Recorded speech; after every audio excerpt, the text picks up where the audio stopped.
David Carter, a stranded astronaut, crash lands on a planet ruled by women who have eradicated males, seeing them as threats. Captured and viewed as a danger, his struggle begins to overturn deep-seated beliefs. Will he survive and redefine an entire civilization's destiny? How far would you go to challenge societal norms and centuries-old prejudices? If you want to dive into real stories of parallel realities every day, in enigmatic, technological worlds that are completely different from our planet, subscribe to our channel and leave your like. Well, let's go. The spacecraft he piloted, the Orion XIV, was a marvel of human engineering, brimming with advanced technology and capabilities. Yet, even the most sophisticated machinery was not immune to malfunction. David was deep into a distant galaxy, charting unexplored territories, when the systems of the Orion XIV started to fail. Bright red warning lights illuminated the cockpit, casting an ominous glow on David's determined face. The control panels flickered erratically, and a cacophony of alarms filled the air. Despite his years of training and composed demeanor, a surge of adrenaline coursed through David. He began an emergency sequence, his fingers dancing furiously across the panels, attempting to stabilize the spacecraft. But the damage was too severe. The propulsion system had failed. David braced himself as the Orion XIV spiraled uncontrollably into the gravitational pull of an unfamiliar planet. The craft plummeted through the atmosphere, streaking like a comet across the alien sky, before crash landing in a dense forest. The impact was violent, sending shockwaves through David's body and rattling the interior of the ship. He was momentarily disoriented but, miraculously, unscathed. As the dust settled and the noise subsided, David took stock of his surroundings. Peering through the shattered viewport, he beheld a landscape unlike any he had ever seen. The planet was an ethereal blend of mystery and beauty, adorned with bioluminescent flora that emitted a soft, otherworldly glow. The foliage was dense, with towering trees whose branches intertwined to form a natural canopy, shielding the forest floor from direct sunlight. The air was imbued with an aroma that hinted at both the familiar and the exotic, a mixture of earthiness and subtle sweetness. Every movement and sound was accompanied by a symphony of luminous colors, painting the environment in ever-shifting hues. Creatures, unlike any recorded by human exploration, skittered through the underbrush, their eyes reflecting the ambient glow as they observed the newcomer with a mix of curiosity and caution. David knew he had to secure the crash site and assess his situation. He gathered his essential equipment, a portable scanner, a communicator, a survival pack, and an oxygen mask. As he exited the wreckage, he felt the weight of his predicament sink in, knowing that his chances of making contact with Earth were slim, given his unknown location. As he ventured deeper into the alien terrain, David's presence did not go unnoticed. He felt eyes upon him, an unsettling awareness that he was being watched. The forest, while breathtaking, held an underlying tension that David couldn't shake off. It wasn't long before he encountered the source of his unease. Emerging from the shadows were a group of figures, distinctively feminine in form yet exuding an aura of authority and apprehension. They were tall and athletic, draped in intricate garments made of woven fibers and adorned with iridescent jewels that mirrored the bioluminescent surroundings. Their eyes gleamed with a mix of caution and strength, and their expressions were stern, revealing little of their thoughts or intentions. Without uttering a word, they encircled David, their movements synchronized and deliberate. One woman, clearly the leader, stepped forward. She was imposing, with long, flowing silver hair and deep, emerald-green eyes that seemed to pierce through David's soul. Her presence commanded respect, and her voice, though soft, carried an edge of unyielding authority. With a swift and efficient gesture, they bound David and escorted him to what appeared to be their governing hub. The journey was arduous, taking them through labyrinthine paths and over makeshift bridges woven from the living branches of the trees. David could feel the weight of their scrutiny, aware that his every move was being evaluated. Upon reaching their destination, David was brought before an imposing council. The chamber was an architectural wonder, a fusion of nature and advanced engineering. The walls seemed to pulse with life, adorned with intricate carvings and symbols that told the story of their civilization. At the center of the room was a grand circular table, around which the council members were seated. The council leader, introduced as High Matriarch Alara, took her place at the head of the table. She was a figure of immense wisdom and strength, her age betrayed only by the silver streaks in her otherwise jet-black hair. Her gaze was unwavering as she addressed David, her tone imbued with gravitas. It was then that David learned a shocking revelation. This society had eradicated males, believing them to be a source of disruption and danger. The notion was incomprehensible to David, who had grown up in a world where balance and coexistence between genders were fundamental. The council's stance was clear.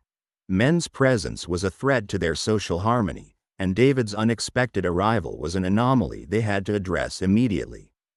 As David processed this information, he felt a mix of disbelief and unease. He couldn't fathom how an entire society could function under such draconian principles. The council's deliberations were intense, every word weighed with profound implications. High Matriarch Alara's stern and unyielding demeanor left no doubt about the gravity of the situation. David's presence posed a significant dilemma for the council. His fate, as they debated, hung precariously in the balance. Some council members argued vehemently for his immediate execution, to eliminate any potential threat he represented. Others, however, saw an opportunity to re-evaluate their long-standing beliefs. Among them was a woman named Alara. Alara was a striking figure, tall and statuesque with a warm golden complexion and eyes that shimmered like liquid amber. She was a respected member of the council, known for her intellect and progressive thinking. Unlike her peers, Alara was not quick to judge, and her curiosity often drove her to explore ideas that others dismissed. Intrigued by David's arrival, Alara began to question the dogma she had been raised with. She saw in David not just an outsider, but a catalyst for potential change. Her willingness to challenge deeply entrenched beliefs set her apart from the rest of the council, and it was this quality that made her an invaluable ally for David. The scene in the council chamber grew increasingly tense, with heated debates echoing off the walls. The air was thick with conflicting emotions, as centuries of societal norms clashed with the prospect of a new paradigm. David found himself at the epicenter of a polarizing conflict, his existence forcing the council to confront their fears and prejudices.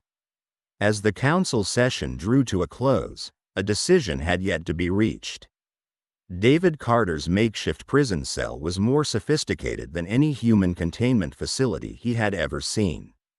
Embedded within a glowing, translucent dome, he could observe the alien cityscape beyond, towers of organic material entwined with artificial constructs, all pulsating with an ethereal glow. The environment was alive, a fusion of technology and nature that spoke volumes of the society's advanced yet symbiotic approach to architecture and urban planning. He was monitored around the clock, his every movement scrutinized by implacable eyes.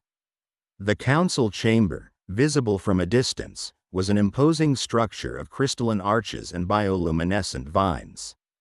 It was in this chamber that the fate of his existence would be debated, argued, and perhaps sealed. The device restraining him was a marvel of ingenuity, a lattice of energy fields that held him in place without physical bonds. It felt almost like a force field, buzzing softly whenever he tried to move beyond a certain point. Who were these people, and how had they come to such technological prowess? David pondered these questions as he sat in the center of his confinement, anger and fear warring within him. Each moment seemed to stretch into infinity in the sterile, glowing environment. Yet amid the uncertainty, a figure regularly appeared, a woman whose presence carried an air of intellectual curiosity rather than hostility. Her name was Alara. She was unlike the others, her demeanor more questioning, her eyes less cold. Alara's clothing, woven from silky threads that shimmered like water under the light, indicated her high rank. Her hair, a vibrant green tapering into luminescent tips, was tied back in functional elegance, revealing her angular face and piercing, inquisitive eyes. Alara's visits were initially brief, tinged with formal brevity.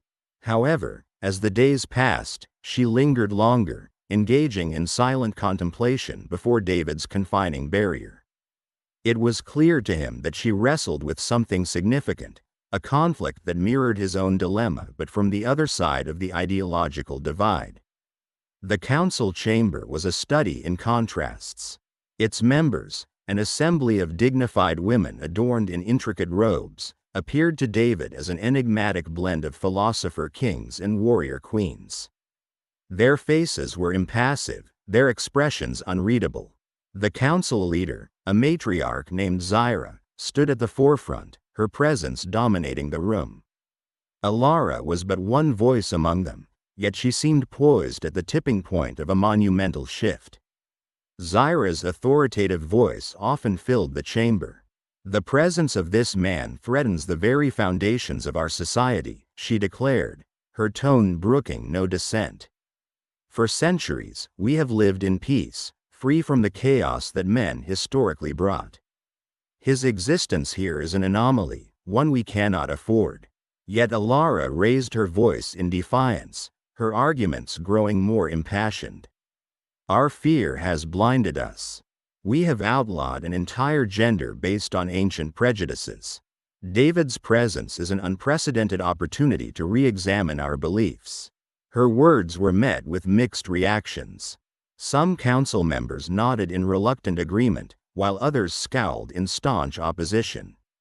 A veteran counselor named Valora, known for her strict adherence to tradition, countered Alara's every point with a vehemence that bordered on zealotry. Valora's arguments hinged on historical precedents and cultural dogma, emphasizing the need to maintain the status quo for the sake of societal stability. Hours turned into days, each council meeting more intense than the last. The ideological rift within the council expanded, placing David at the epicenter of what was quickly escalating into a socio-political crisis. As debates raged, whispers of dissent and tales of the old world crept through the corridors and plazas of the alien city. These undercurrents of unrest reached David even within the confines of his transparent prison. Alara, now spending more time with David, began to share historical contexts and snippets of their world's lore. She spoke of a devastating war, many generations past, that had ravaged their planet and wiped out the male population. A war blamed on male aggression and unbridled ambition. From its ashes, a new societal order had emerged, deeming men obsolete and eradicating them from memory and practice. Listening to Alara, David felt a deep chasm of sadness and empathy. His mind wandered back to Earth, to its own struggles and follies, and he understood how fear could mold and redefine civilizations. Yet, beneath the layers of fear and prejudice, Alara found herself captivated by the possibilities David represented. She felt an unspoken kinship with him, an unyielding drive to uncover the truth about the differences and similarities that lay beneath the surface. One night, the city shrouded in its bioluminescent twilight, Alara's curiosity led her to an unauthorized venture. Dressed in a hooded cloak to blend into the shadows, she visited the Hall of Records, an ancient repository of their civilization's history. Long-forgotten texts and forbidden knowledge filled the darkened aisles. Here, she sought answers about the men of old, about what had truly transpired in the war that had banished them. Through holographic archives and preserved manuscripts, Alara discovered a more nuanced history, accounts of male heroes, inventors, thinkers, and peacemakers who were conspicuously absent from mainstream narratives. The cognitive dissonance was staggering, and the pieces of a larger, more complex puzzle began to fall into place. Meanwhile, David, though physically confined, was far from idle. During Alara's occasional visits, he conveyed ideas for improving her society's technological prowess, giving her insights from human innovation that could rival even their advanced techniques. He sketched concepts in the air using a digital eyepiece Alara had covertly provided, a piece of tech that translated thoughts into visual blueprints. Although these moments were fleeting and fragmented by circumstance, they chipped away at the wall of suspicion between them. The Council's internal schism reached its zenith when Ellis, a younger and more progressive council member, proposed a pivotal vote. "We stand at a crossroads," Ellis announced, her voice resounding through the chamber. "Shall we let fear dictate our future, or shall we embrace this moment as an opportunity for growth and enlightenment?" Votes were cast amidst a cacophony of arguments. Every gesture, every expression was laden with the weight of their civilization's future. Zyra and Valora argued fervently against taking any risk, favoring David's execution. However, a growing number of council members, inspired by Alara and Ellis, leaned toward a more enlightened approach. In a narrow and contentious decision, the council chose to postpone the execution and further explore the possibilities of David's presence. The resolution was bittersweet, a tentative step forward draped in uncertainty. David's immediate fate was no longer death, but neither was it freedom, a purgatory that prolonged his existential dread. The plot thickens when Alara, now silently aligned with David, furtively begins to orchestrate a daring escape plan. The tension within the walls of David's confinement cell in the ultra-modern facility, sparkling with bioluminescent lighting and an atmosphere dense with sterile efficiency, is palpable. Each day, David and Alara communicate through covert signals and coded messages, carefully plotting their breakout. Every potential error looms like a shadow, their fate dangling precariously between discovery and freedom. Through Alara's access to restricted areas, they uncover whispers of an ancient starship buried deep within the Nexus, a shadowy network of vaults and chambers said to be the repository of the society's most treasured technologies. The existence of the ship is shrouded in layers of myth and secrecy, so deeply entrenched that even the Council debates its authenticity. Alara's heart pounds as she gains access to the Nexus through her strategic manipulation of authorization codes. The Nexus, guarded by advanced security protocols, offers no margin for error. The corridors stretch endlessly into void like darkness, illuminated sporadically by pulsating blue lights. Panels mounted on the walls flash cascading streams of data, indicating the station's high alert status. Each step Alara takes is meticulously calculated.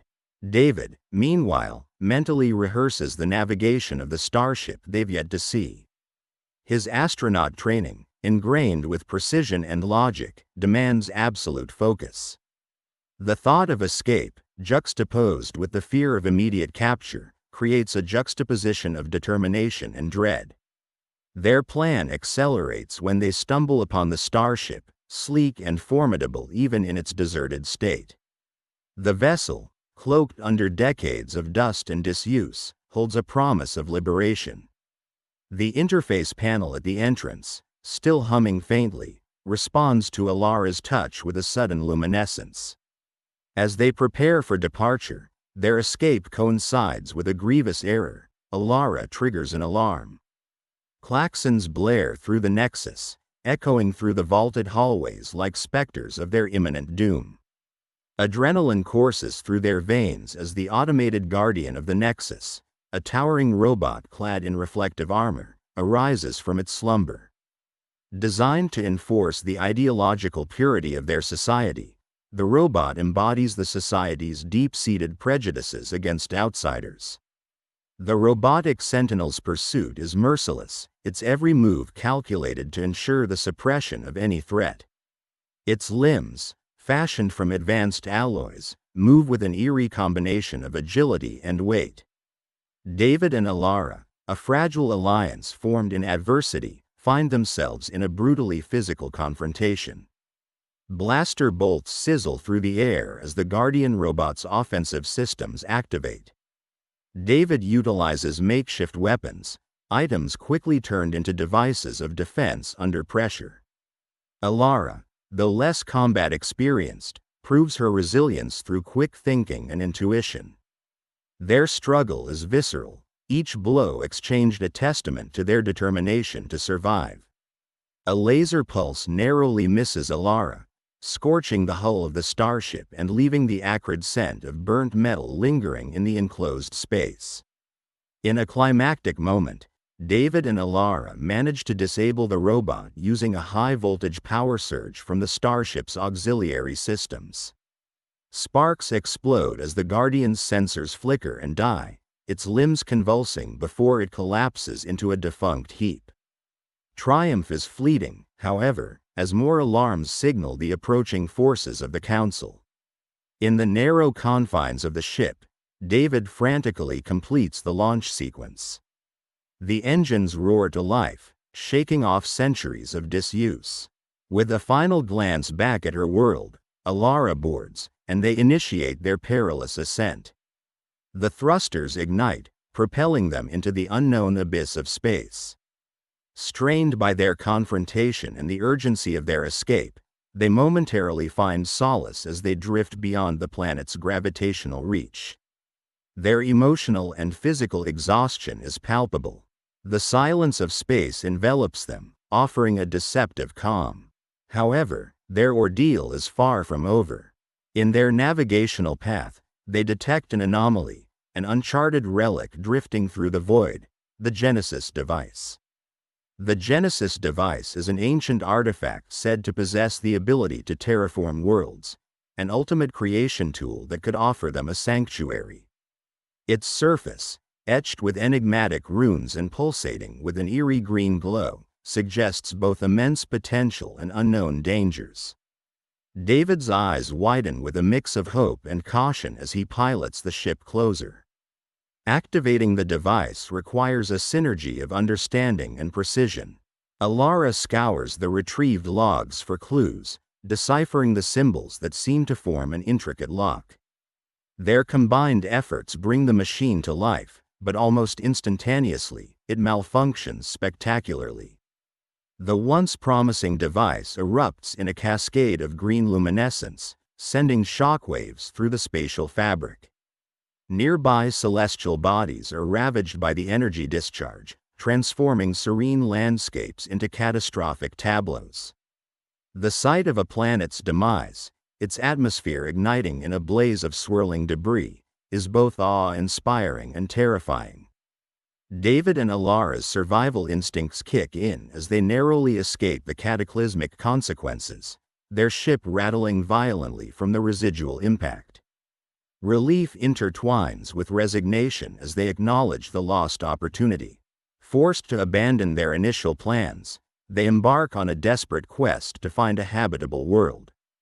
The search is grueling, each failed endeavor chipping away at their resolve. The vastness of space becomes a testament to their perseverance. Yet, amid the challenges, a bond forms, forged in the crucible of shared adversity. Their ordeal reaches a pivotal moment as the ship's systems detect a signal, a faint but promising indication of an inhabitable planet. The coordinates lead them through a narrow corridor of asteroids, demanding every ounce of David's piloting skills. Each maneuver is executed with precision, the harsh beauty of the asteroid field standing as a testament to their endurance. Finally, they reach a verdant planet with lush landscapes and abundant resources. The sight of it evokes a sense of awe and tears of silent relief. They land, the ship's landing gear sinking into soft, fertile ground. The atmosphere is breathable, and the environment, for the first time, feels welcoming. Alara steps onto the alien soil, feeling the tangible shift from fugitive to pioneer. The air, rich with the scents of unfamiliar flora, signifies their fresh start. David surveys the surroundings, a mix of gratitude and anticipation in his eyes. As they begin exploring their new world, the magnitude of their journey continually unfurls before them. The landscape, dotted with exotic vegetation and shimmering water bodies, offers a new beginning but also silently hints at the unknown challenges that await. Their story, replete with trials and triumphs, pauses, wrapped in the tension of anticipation as they brace for the future unknown. The echoes of their tumultuous escape and near-catastrophic experience with the Genesis device linger, casting a shadow tempered with hope and resilience. Emerging from the planet's gravitational grasp, David and Alara finally breathe a sigh of relief, their hearts pounding with a mix of exhilaration and trepidation. The vast canvas of space sprawls before them, glittering with the promise of unbounded freedom yet shrouded in infinite unknowns. Their small, commandeered ship plunges into the void, carrying them away from the society that had ensnared them, yet towards challenges uncertain in scope and significance. The ship itself, an artifact of ancient technology, hums with life, its controls a web of interlocking systems designed for both simplicity and complexity. David, experienced in the piloting of human spacecraft, marvels at the stark differences and subtle similarities in the alien console that stretches out before him. Alara, whose life has been confined to the strict doctrines of her homeworld, peers over his shoulder, her wide eyes filled with curiosity and an eagerness to learn. With practiced ease, David runs diagnostics, ensuring the ship's integrity as they traverse deeper into space. The craft's sensors are hypersensitive, mapping celestial bodies with precision and combing through copious amounts of data to identify potential hazards. It is during one such scan that David and Alara stumble upon the Genesis device, a monolithic artifact drifting solemnly in the expanse. The Genesis device, an enigmatic relic from a bygone era, looms before them with an almost palpable presence. It radiates an aura of ancient power, a relic capable of taming the untamed, of giving life to barren worlds. Its structure is both mechanical and organic, pulsating with an energy that defies conventional understanding. This could be it, David muses, his voice tinged with both hope and hesitation. A way to create a new home. Alara, standing by his side, nods, her thoughts swirling with possibilities. The idea of transforming a lifeless planet into a flourishing habitat is intoxicating, a dream long buried beneath societal constraints but now within reach.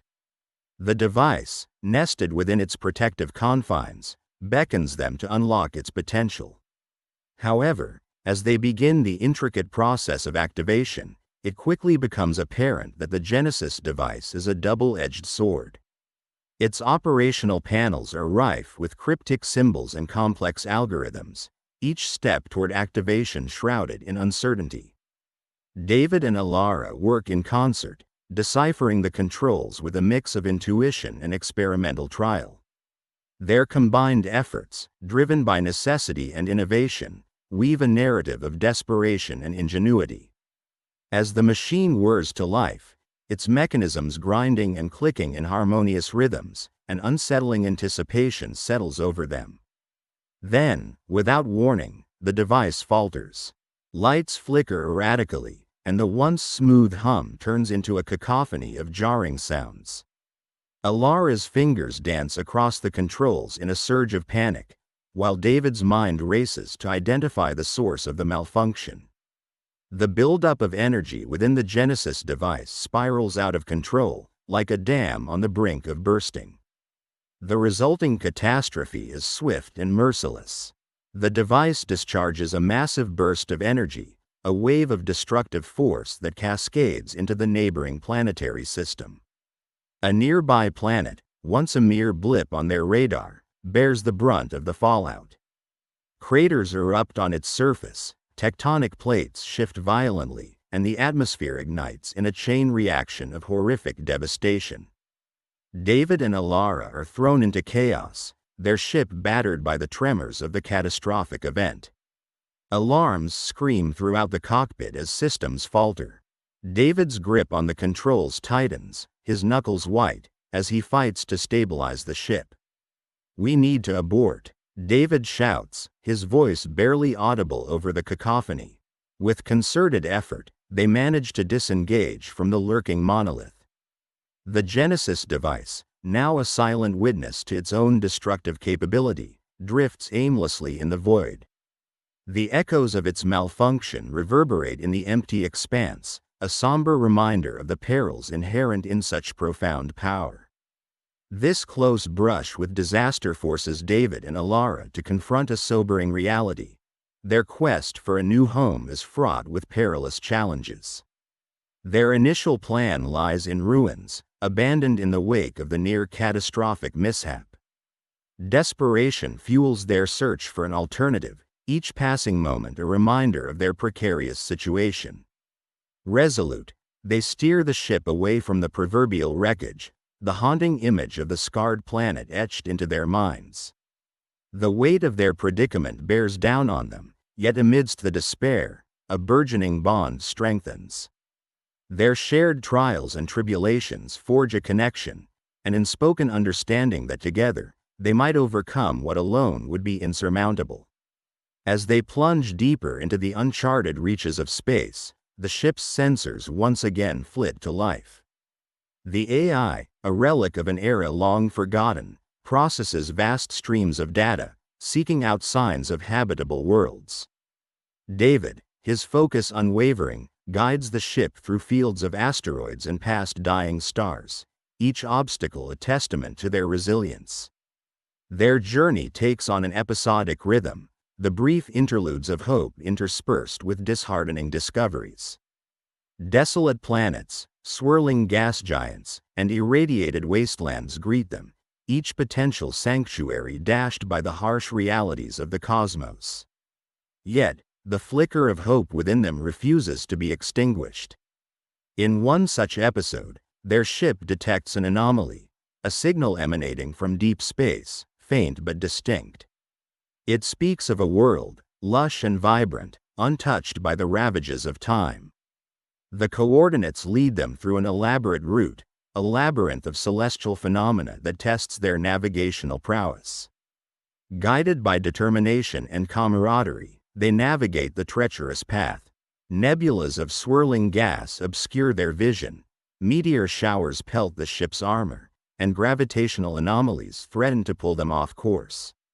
Each obstacle is met with ingenuity and resolve, their bond solidifying with every shared challenge. As they near the source of the signal, a planet comes into view. It is a jewel in the cosmic tapestry, vibrant and teeming with potential.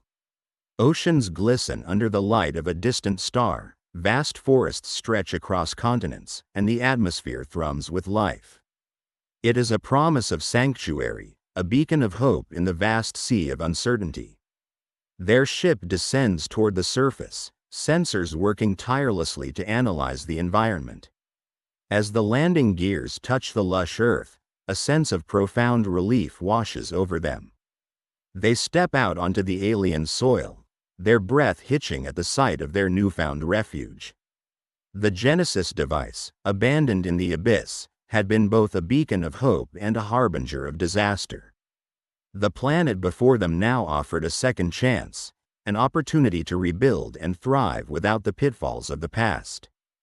David and Alara's journey had not reached its end but merely transitioned into a new phase. "I'm sorry, but I can't use the information from the previous or following chapters to expand upon Chapter 5. If you provide me with the original text of Chapter 5, I can work on expanding it while adhering strictly to your guidelines. If you liked this story based on real events, subscribe to our channel and don't forget to like it. Here you can dive into a different reality every day, where anything can happen. Comment below what kind of story you would like to hear here. Thank you very much for your attention. We are the Sci-Fi family.